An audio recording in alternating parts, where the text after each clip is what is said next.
এই হচ্ছে 24 ব্যাচ। তোমাদের 13 তারিখে বুয়েট রিটেন পরীক্ষা। তো তোমাদের অনেকেরই প্রশ্ন থাকে বুয়েট রিটেনে কত পেলে একটা সিট পাবা বা কত পেলে সিএসসি ত্রিপলি পাবা। তো তোমাদের পরীক্ষা হয় হচ্ছে 400 মার্কের। এখন তোমরা ভাবতে পারো 400-র মধ্যে হয়তো 300 বা 320 এমন পেলে কোনো মতে চান্স পাবে, কিন্তু এটা তোমাদের ভুল ধারণা। দেখো, তোমার কোনো একটা পরীক্ষায় নর্মালি 60% মার্ক তুলতে পারলে সেটা চান্স হবে বলা যায় ভর্তি পরীক্ষার ক্ষেত্রে। এখন আমরা যদি বিগত বছরগুলো অ্যানালাইসিস করি তাহলে দেখা যায় 230 থেকে 240 মার্ক পেলে যে কোনো একটা সিট পাওয়া যায়, মানে কোনো মতে চান্স হবে। আর যদি তুমি বলো যে আমি সিএসসি বা ত্রিপলি পেতে চাই তাহলে কত মার্ক দরকার, তো আমার অভিজ্ঞতা থেকে যদি বলি এবং আমার বন্ধু বান্ধবের কাছ থেকে যেটা শুনেছি সেই অনুযায়ী তুমি যদি 280 থেকে 290 এর মধ্যে পাও তাহলে তুমি আশা করি ত্রিপলি পেয়ে যাবে। আর সিএসসি পেতে হলে এর থেকে ধরো তুমি 290 থেকে 300 মার্কের মধ্যে থাকলে তুমি সিএসসি পেতে পারো। আর এর পরবর্তীতে নর্মালি হচ্ছে খুব কম মার্কের মধ্যে ডিফারেন্স ঘটে। আর এর মধ্যে অনেকেরই চয়েস ডিফারেন্স থাকে, যেমন দেখা থাকে অনেকে 3 নম্বরে মেকানিক্যাল দিয়েছে, অনেকে 3 নম্বরে সিভিল দিয়েছে। সো এইগুলো অনেকটা আর কি, ধরো তোমার 800 পর্যন্ত সিভিল যায়, আবার 820 পর্যন্ত যেতে পারে, এবং বিএমই এরকম 840 850 পর্যন্ত যায়। সো এইগুলো তোমার মোটামুটি যদি তুমি বলো যে আমি মোটামুটি কেমিক্যাল সিভিল বা এইগুলো পেতে চাই তাহলে তুমি চেষ্টা করবে 260 থেকে 270 মার্ক রাখতে। 260 থেকে 270 মার্ক রাখতে পারলে তুমি মেকানিক্যাল সিভিল বিএমই কেমিক্যাল এগুলো পেয়ে যাবে। আর কোনো কোনো কেসে আর কি 200 তোমার 50-এর আশেপাশেও যেতে পারে তোমার কেমিক্যাল পেতে হলে। এখন যদি বলি আমার কোনো একটা মানে কিভাবে চান্স, এখন যদি বলি যে আমি কোনো একটা সিট চাই তাহলে আমার কত পাওয়া উচিত। এখন আমি আমার বন্ধুদের কাছ থেকে যেটা শুনেছি, আমার এক বন্ধু আছে ইউআরপিতে, ও হচ্ছে বলল যে ও 240-এর আশেপাশে পেতে পারে। তো যেটা আশা করবে তার থেকে কম হতে পারে বেশি হতে পারে। সো তুমি ধরতে পারো আমাদের কাট মার্ক হচ্ছে 240 +-10, বা ধরো 230 +-10 ধরো, হয় তোমার 230 হবে আর নয় তোমার 240 হবে, এমন আর কি। তো এখন যদি বলি যে আমি কোনো মতে চান্স পেতে চাই তাহলে আমি এর পরীক্ষার কিভাবে অ্যান্সার করব, কয়েকটা অ্যান্সার করলে আমি কোনো মতে একটা সিট পাবো। তো দেখো, তোমার যেহেতু পেতে হবে 200, ধরো তোমার পেতে হবে 250 ধরো আর কি। তো তোমার টোটাল পরীক্ষা হচ্ছে 400 মার্কের। এখন তুমি দেখো তাহলে 250 পেতে হলে তোমার 400 মার্কের হচ্ছে 40টা প্রশ্ন থাকবে, আর 250 পেতে হলে তোমার হচ্ছে 25টা প্রশ্ন কারেক্ট করা লাগবে। এখন তুমি 25টা অ্যান্সার করলে তো 25টা কারেক্ট হবে না। সো তোমার কয়েকটা একটু বেশি অ্যান্সার করতে হবে এবং কিছু কিছু পার্শিয়াল অ্যান্সার করতে হবে। এখন ধরো তুমি অ্যান্সার করলে হচ্ছে 26টা প্রশ্নের অ্যান্সার করলে, তো 26টার মধ্যে ধরলা তোমার হচ্ছে 23টা প্রশ্ন ফুল কারেক্ট হলো, তো তুমি এইখানে পাচ্ছ 230। এবং তুমি হচ্ছে আর 5টা প্রশ্ন হচ্ছে পার্শিয়াল অ্যান্সার করেছো। তো তুমি এই 5টা প্রশ্নে ধরো তুমি পাচ্ছ হচ্ছে 20 থেকে 30-এর আশেপাশে।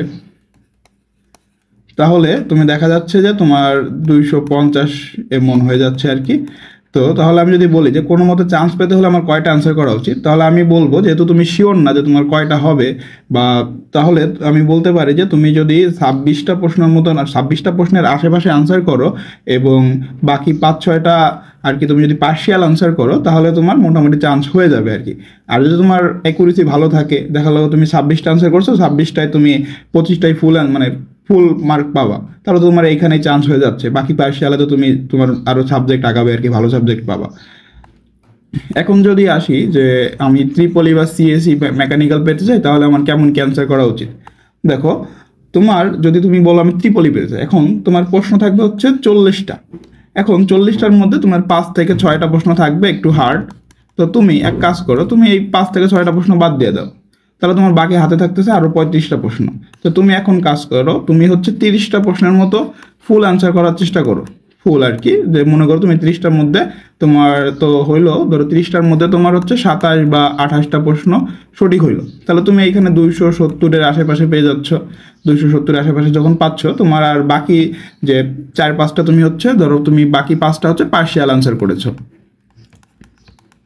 তো বাকি 5টা যদি পার্শিয়াল অ্যান্সার করো, এখানে ধরো তুমি ওরকম 20 থেকে 30 মার্ক পাচ্ছ, তাহলে তোমার এখানে 290 +-10 হয়ে যাচ্ছে। তাহলে তোমার এখানে ত্রিপলি, মেকানিক্যাল এগুলো পেয়ে যাচ্ছ, সিএসইও পেয়ে যাবো যদি 300 আশেপাশে মার্ক পাও। সো আমি যদি বলি যে ভাই আমি তাহলে কিভাবে পরীক্ষায় আনসার করা উচিত, তাহলে দেখো তোমার অনেকেই মানে বলতে পারে যে ভাই বুয়েটে তো অনেকগুলো কঠিন কঠিন প্রশ্ন থাকে, এগুলো আমি কিভাবে পারবো। এখন দেখো তুমি যদি বিগত বছরের প্রশ্নগুলো দেখো, বিগত বছরের প্রশ্নগুলো দেখলে তুমি দেখতে পারবে এখানে সর্বোচ্চ 5 থেকে 6টা প্রশ্ন থাকে হার্ড, আর 3 থেকে 4টা প্রশ্ন থাকে হচ্ছে একটু হার্ড কনসেপচুয়াল, যেগুলো আর কি পরীক্ষার হলে পারা টাফ। সো তোমার এখানে মোটামুটি আমি বলতে পারি যে 10টা প্রশ্ন থাকে একটু মানে একটু হার্ড টাইপের বা কনসেপচুয়াল বলতে পারো। তো সেগুলোর মধ্যে তুমি যে ধরো 5টা থেকে 6টা প্রশ্ন তুমি মনে করো পারলাই না একবারে, বাকি 4 থেকে 5টা প্রশ্ন তুমি হচ্ছে হাফ হাফ পারলা বা পার্শিয়াল পারলা। তো বাকি 30টা প্রশ্ন তুমি যদি সঠিকভাবে অ্যান্সার করে আসতে পারো তাহলে মনে করো তো তোমার মন মতন একটা র্যাঙ্ক পেয়ে যাবা এবং মন মতো সাবজেক্টও পেয়ে যাবা।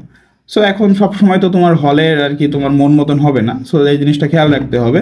অনেক সময় আর কি পরীক্ষার সময় মাথা ঠিক থাকে না, যেগুলো তুমি ভেবে যাও ওইগুলো পারো না। যদি আমার নিজের এক্সপিরিয়েন্স থেকে বলি, দেখো আমি যখন পরীক্ষা দিয়েছিলাম আমি মোটামুটি মানে পরীক্ষার হলে মানে পরীক্ষার হলে যে কি হয়ে যায় সেটা সব কেউই বুঝতে পারে না। তোমরা মানে অনেকগুলো পরীক্ষা দিয়ে ফেলেছো, তোমরা নিজেরাই এটা ফিল করেছো যে পরীক্ষার হলে সহজ প্রশ্ন অনেক সময় মাথায় আসে না। তো আমি পরীক্ষার হলে মোটামুটি 3টা সহজ প্রশ্ন যেগুলো সবাই পেরেছে বলতে গেলে, সেইগুলো আমি ভুল করছি। কেমন ভুল করেছি? একটা ভুল করছি যে আমাদের প্রশ্নে লেখা ছিল হচ্ছে ব্যাসার্ধ, আমি সেটা হচ্ছে ব্যাস ধরে করেছিলাম। তো এই যে আমার একটা ভুল গেল। এরপরে একটা সহজ প্রশ্ন ছিল, সেইটা আমি ক্যালকুলেশন ইরর করেছিলাম, ক্যালকুলেশন ভুল গেছিল, এবং আমি যেহেতু শর্টে করেছিলাম সেহেতু ওইখানে মার্ক পাওয়ার চান্স খুবই কম।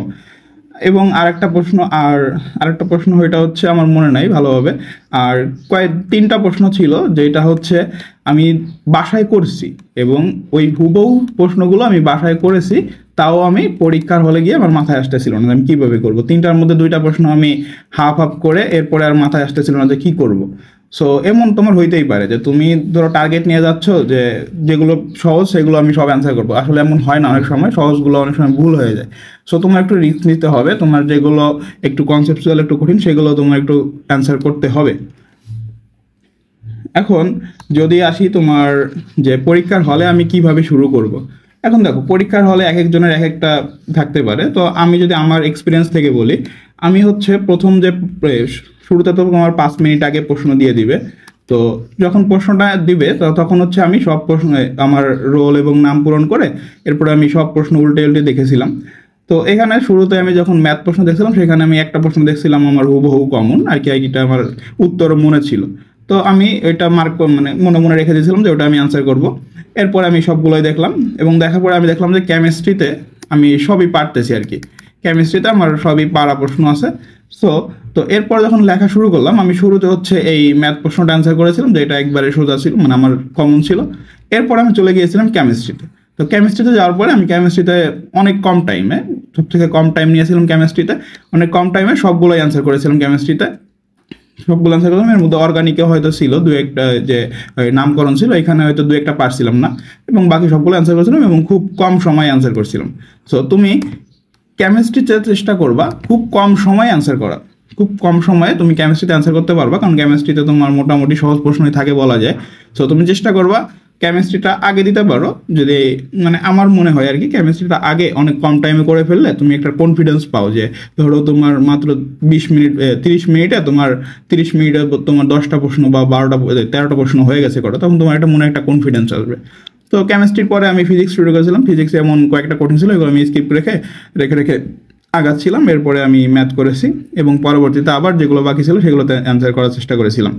তো আমার থেকে যদি বলি, আমি মোটামুটি 33 থেকে 34টা প্রশ্ন হচ্ছে ফুল অ্যান্সার করেছিলাম। তার মধ্যে বললামই তো আমার 2টা থেকে 3টা মেবি ভুল গেছিলো, ওই যেটার সহজ প্রশ্নটাও ভুল করেছিলাম। বাকি হচ্ছে আমি 4 থেকে 5টা প্রশ্ন আমি হচ্ছে পার্শিয়াল অ্যান্সার করেছিলাম। তো আমি মোটামুটি বলতে পারো 300-এর আশেপাশে হয়তো মার্ক পেয়েছিলাম, ধরো 290 থেকে 310 এই রেঞ্জের মধ্যে পেতে পারি মার্ক, শিওর তো বলা যায় না কি হয়েছে।